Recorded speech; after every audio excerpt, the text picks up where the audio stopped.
Allez, bonjour à toutes et à tous, très heureux de vous retrouver. Petit point express très rapide ce matin. Je vous mets le brief annuel normalement dans la matinée, dès que j'aurai fini d'enregistrer celui pour les Anglais, histoire que ce soit un peu équitable. Sur le reste des différents scénarios, à noter quand même un petit rebond sur le SDN, on va en parler juste après. Un petit mot sur le Ripple. Si vous voulez quitter le navire, chose qui est tout à fait compréhensible encore une fois, c'est le moment à mon avis. Rappelez-vous le pullback sur les 0,30, on en avait parlé, donc c'est la zone où clairement à mon avis ça risque de refluer dû à des demandes sortantes. Maintenant, si on devait reprendre ce niveau, ce serait plutôt pas un mauvais signe. En tout cas, un signe plus neutre que le pessimisme ambiant que j'ai vu ces dernières semaines. En tout cas, voilà, on va dire un signe positif dans une marée d'emmerde. Mais voilà, ceux qui veulent quitter le navire, c'est le moment. C'est ce que je viens de faire moi ce matin pour la partie spéculative, celle que j'avais achetée ici. Du coup, ça me fait quand même une jolie plus-value de plus de 30% au final. Bon, il est clair que j'ai les boules quand même de ne pas avoir récupéré mon TP tout en haut. Mais bon, après, voilà, la perfection n'est pas de ce monde. Mais c'est comme ça. Donc, n'hésitez pas, si vous voulez vous barrer, vous le faites. C'est le seul moment où vous pourrez le faire. Maintenant, encore une fois, si derrière ça part, il ne faudra pas pleurer et encore moins faire n'importe quoi ici. Vous avez toujours un choix assez simple à faire par rapport à Ripple. Soit vous vous dites que vous aviez fait un buy and hold, vous ne faites rien. Soit vous voulez quitter le navire. Et comme je vous dis, 0,30, c'est le prix sur lequel vous pouvez le faire rationnellement parlant. Disons que c'est un prix qui n'est pas très intéressant pour vendre, mais si vous voulez quitter le navire, c'est probablement pas le moins bon que vous puissiez avoir. Sur le reste du secteur des crypto-devises, ça continue de bourrer, surtout sur le Bitcoin. Du coup, on a un petit rebond, et travaille sur la zone de dominance, sur l'ancien support. Donc, c'est tout à fait normal. Et rappelez-vous, je m'attendais à ce qu'on passe un petit peu de temps à travailler ici. Donc, je ne suis pas surpris, si vous voulez, de la forme de dominance sur le Bitcoin. Ce qui m'interpelle aussi sur le fait qu'il est quand même pas improbable à ce niveau-là. Alors, je ne m'attends pas forcément à ce qu'on retrace jusqu'à 72 sur la dominance, mais au moins qu'on passe du temps ici, voilà, avant de pouvoir réellement enfoncer ce support qui marquera la fin de cette zone-là, qui anéantira les probabilités de voir la dominance s'installer au-dessus des 73, ce qui est encore une fois pas le scénario que je privilégie, mais pas un scénario impossible pour autant. Et dans ce cas-là, évidemment, donc, il est probable qu'on voit des différents arbitrages se mettre en place, mais surtout ici des trucs de très court terme. Donc bien comprendre que normalement tout le monde doit bouger à peu près ensemble pour l'instant sur les cryptos. Et évidemment, donc le moment où ça m'intéressera, où on pourra réellement parler à ce moment-là d'une vraie alt season et d'un vrai départ d'alt season, quand on aura annihilé ce scénario, en tout cas la probabilité d'un scénario de débordement de la zone des 73. Pour l'instant, au final, on est venu la chercher pour faire un double top. Encore faut-il casser un support derrière. Mais pour casser un support, encore faut-il en constituer un. Ce qui me semble tout à fait normal qu'on passe un petit peu de temps ici pour marquer le niveau, c'est le passage sous ce niveau, à mon avis, dans plusieurs semaines, qui entamera la phase de validation, voire de confirmation de différents altcoins par leur entrée éventuelle sur des sommets historiques, etc., etc. Je vous en parle tout ça dans le brief annuel par rapport au tempo. Je pense clairement que ça va prendre beaucoup plus de temps que les gens m'imaginent.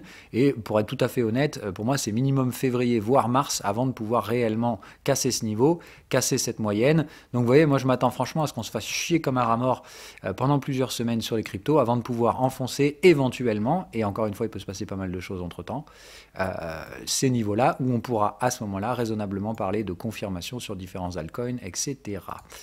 Je m'attends quand même encore une fois à des ranges en attendant et vous aurez tout le détail de tout ça dans le brief annuel. Le WTI, pareil, ça ferait partie des scénarios annuels. Toujours rien pour l'instant, on attend un signal avant de taper sur le bousin et uniquement pour les expérimenter, bien entendu.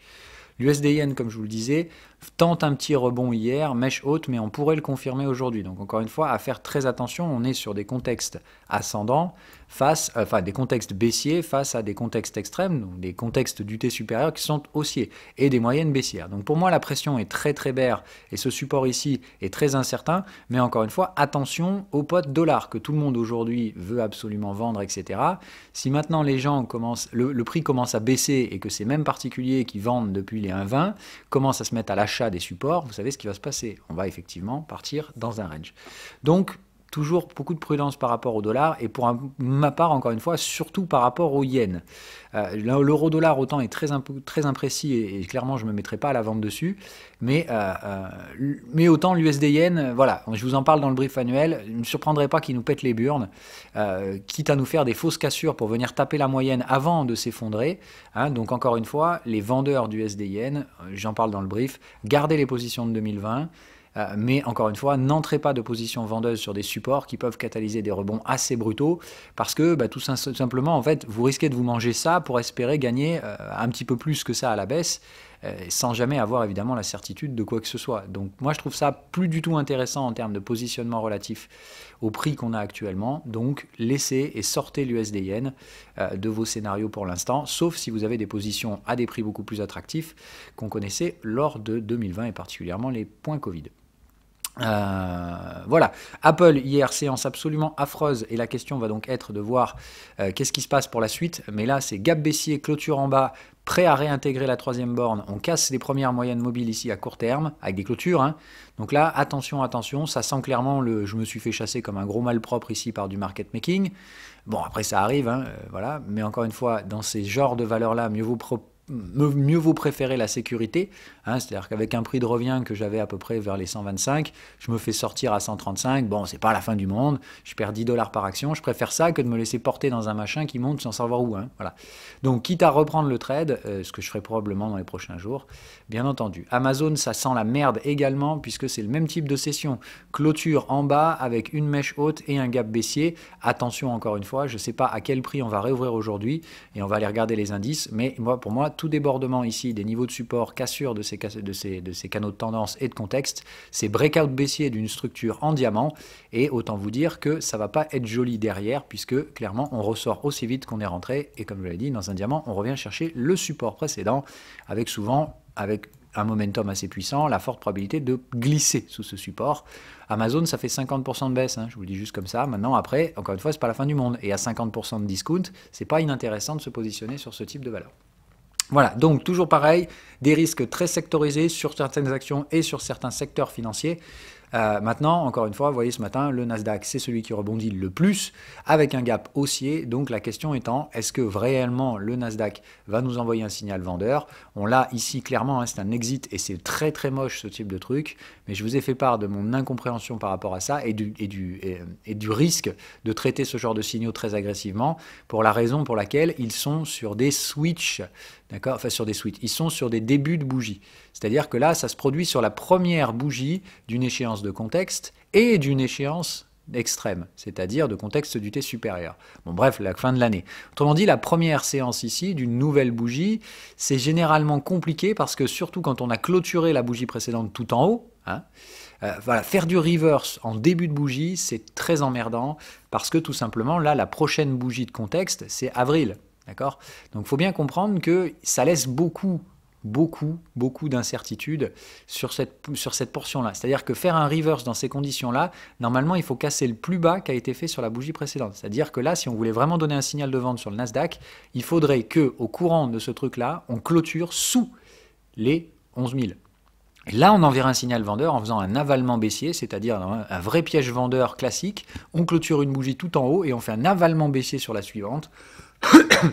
C'est très très rare normalement, mais voilà, encore une fois, c'est la seule solution pour réellement envoyer un signal baissier. Donc ça ne veut pas dire qu'on ne traite pas ce signal-là, parce qu'il y a quand même une probabilité que ça passe, mais il faut être conscient qu'ici, sur ce type de signaux en ouverture de bougie, et surtout, comme je dis, en ouverture de bougie du contexte supérieur, c'est quand même là où il faut prendre un petit peu de mesure et un petit peu d'humilité sur vos positions. Autrement dit, même si c'est un exit et que clairement c'est typiquement le genre de signal que je veux pour dégommer du Nasdaq, ça m'empêchera pas de le faire, mais juste je vais y aller de manière un petit peu plus précautionneuse, surtout sur les tailles de position, parce que très clairement je ne serai pas surpris d'une invalidation pour aller chercher le débordement du contexte de la nouvelle échéance. Voilà. Ok, tout ça, je vous détaille encore une fois mes timings et mes schémas d'intervention sur les indices dans le brief annuel. Vous comprendrez probablement un petit peu mieux tout ce que je vous sors ici. Écoutez, c'est à peu près tout pour aujourd'hui. Donc les actions, je ne sais pas vraiment où on va, j'attendrai de voir la session aujourd'hui. Clairement, hier soir, ce qui s'est passé à Washington DC, enfin, voilà, je ne vais même pas parler de ça tellement c'est affligeant. Mais voilà, donc c'est à la hauteur de sa présidence et encore... je pèse mes mots tellement je suis affligé de la bêtise de ce truc-là. J'ai l'impression d'être dans Idiocratie. Mais voilà, bon, donc les marchés s'en cognent, et encore une fois, c'est tout à fait normal. Comme je le disais hier soir sur Twitter, certes, c'est affligeant moralement. Hein, c'est-à-dire que, évidemment, là, si vous avez une sensibilité politique plutôt progressiste, etc., là, c'est sûr que la régression de voir des rednecks pénétrer dans le Sénat américain et se prendre en photo le torse à l'air avec une tête à cornes, autant vous dire que, franchement, ça fait mal au cul. Mais bon, après, moi, je suis pas américain, je trouve juste ça affligeant. Mais c'est moralement affligeant. Il faut bien comprendre que le lien n'est absolument pas direct avec les entreprises. Quel est le lien entre un mec qui pénètre le Sénat et le prix et la valorisation des entreprises? Il n'y en a aucune en soi. Mais ça traduit toujours d'un sentiment de marché qui montre que pour moi les marchés évoluent dans une bulle, hein, clairement, on ne va pas se mentir. Et que ça devient encore une fois très dangereux puisque les valorisations réelles, d'accord, des entreprises ne seraient pas supposées, n'augmentent pas à mon avis, voire peut-être même baisse un peu. Et à côté de ça, on a des prix qui montent. Donc c'est vraiment ce dont on parlait hier. Quand on a des prix haussiers et une valorisation des entreprises stagnante, ça pose un problème d'écartement par rapport à la valeur, qu'aujourd'hui on comble avec de l'impression monétaire, il n'y a pas de souci. Mais encore une fois, cette impression monétaire, on va difficilement pouvoir tenir ce rythme à moyen terme sans des conséquences assez dramatiques à plus longues échéances. Donc on va voir un petit peu tout ça dans le brief annuel. Je vous laisse là-dessus et je vous donne ça donc ce matin, probablement entre 9 et 10 heures. Ou peut-être en fin de matinée. Voilà, bye bye, bonne journée à toutes et à tous, soyez sages. C'est pas le moment de sortir la fleur au fusil, mais vraiment d'y aller doucement, c'est début d'année, restez sages.